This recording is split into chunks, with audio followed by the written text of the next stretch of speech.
Mayor Danner, City of Greer, officials, friends and family, and citizens and business owners of the City of Greer. It gives me great pleasure to wish you a good afternoon and thank you all for joining us for today's dedication of our new Rose Garden and for an exciting announcement about the historic Greer Depot's bold new future. My name is Stephen Hawkins, and together with my partner in business and life, my wife Cheryl Hawkins, our company Letchworth Properties LLC purchased the historic Greer Depot in 2017 with the intention of not only using it as the headquarters for our 5 companies, but eventually restoring and preserving this beautiful structure for the coming century and beyond. Joining me today for this special occasion is my wife Cheryl, our sons Harrison and Spencer, as well as my sister Sherry Hawkins Rock.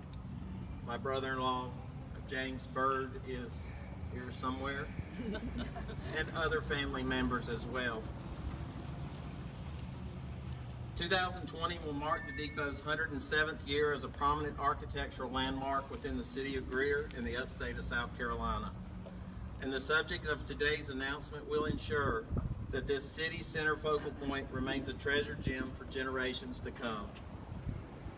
Before we come to the dedication and announcement, allow me a few moments to paint a picture of this magnificent structure's history.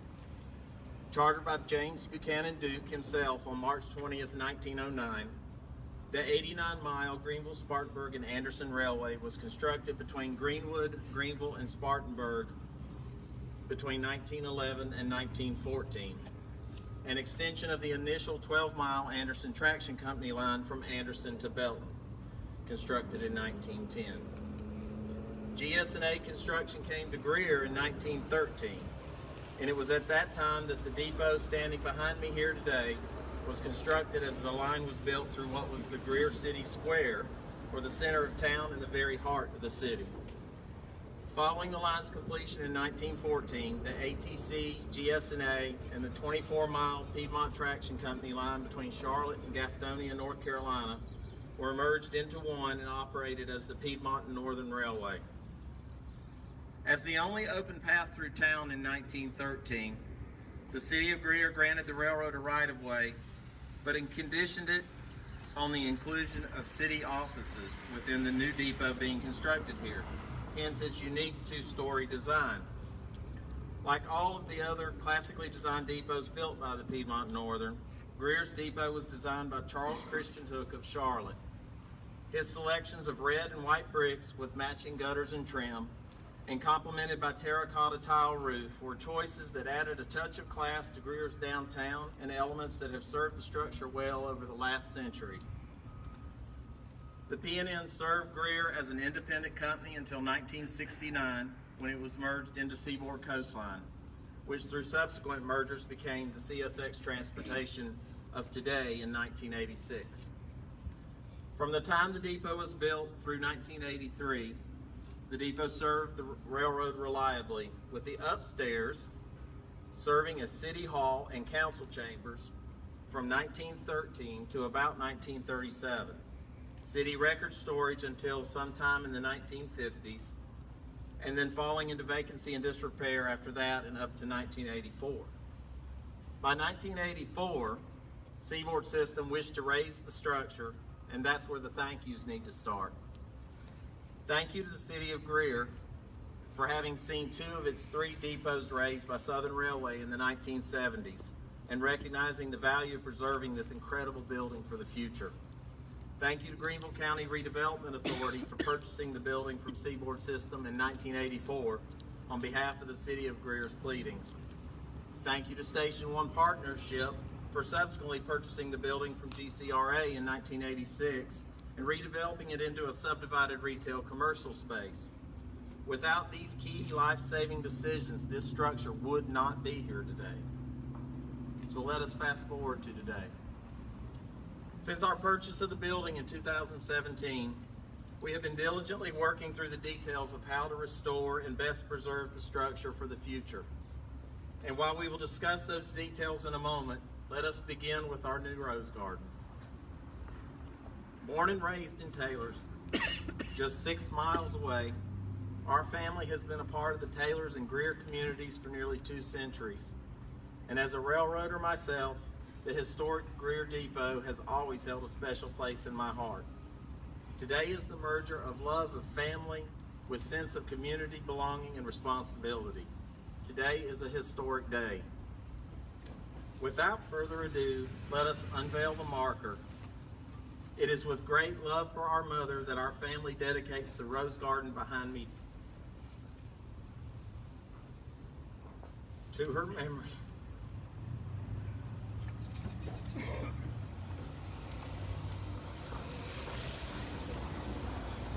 Allow me to present the Marlene Fay Historic Greer Depot Memorial Rose Garden. I was not planning to do that. Having taken countless roses from my mother's rose bushes in my seemingly never-ending teenage pursuit of love, it seems only fitting to honor her memory for posterity with a gift of her favorite flower,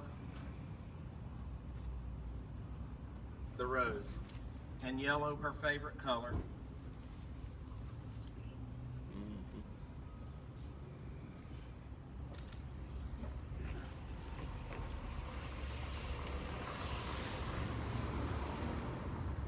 May this beautiful space bring joy and happiness to many future generations to come.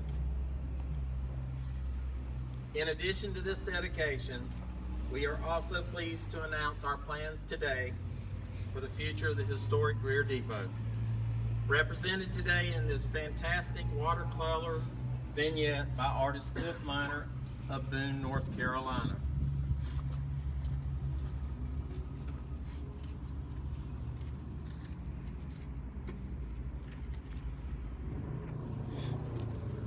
It is with tremendous excitement that I announce the depot's redevelopment as the Rudolph M. Hawkins Historic Greer Depot meeting venue and event space.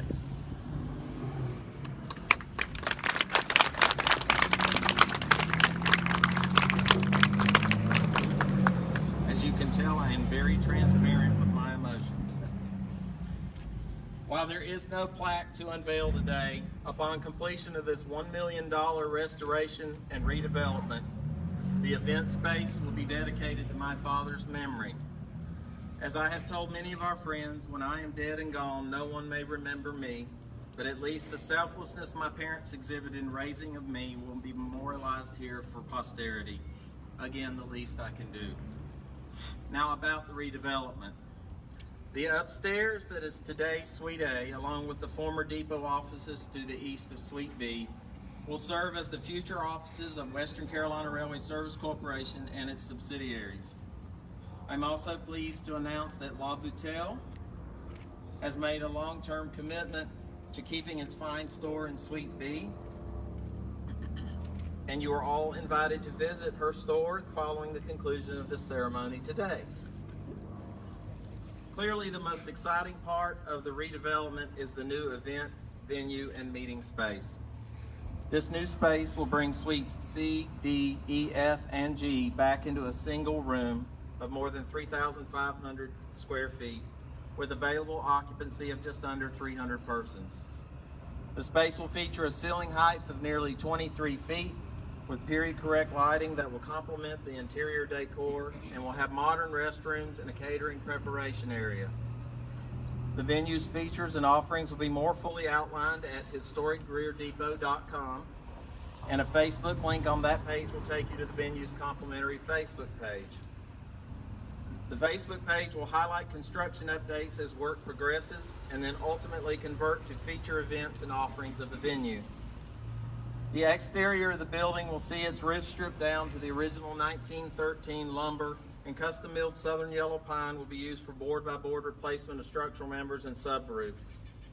A brand new like-kind Ludovici terracotta tile roof will replace the original roof, and new gutters manufactured with a baked enamel finish in the depot's original brown, some say red, will complement a return to the original paint color on the entire building's trim, window, and doors. A final touch around the depot will be additional period-correct lighting. You will clearly feel like you've stepped back in time when you approach and enter the restored structure. Our target opening date is January 1, 2021. You are all invited to see Dolly Durham. Please wave, Dolly. To make your advance event reservations today. And please enjoy some refreshments in our garden space and visit La Bouteille before you go. Thank you all for your time and interest. Yesterday is coming soon.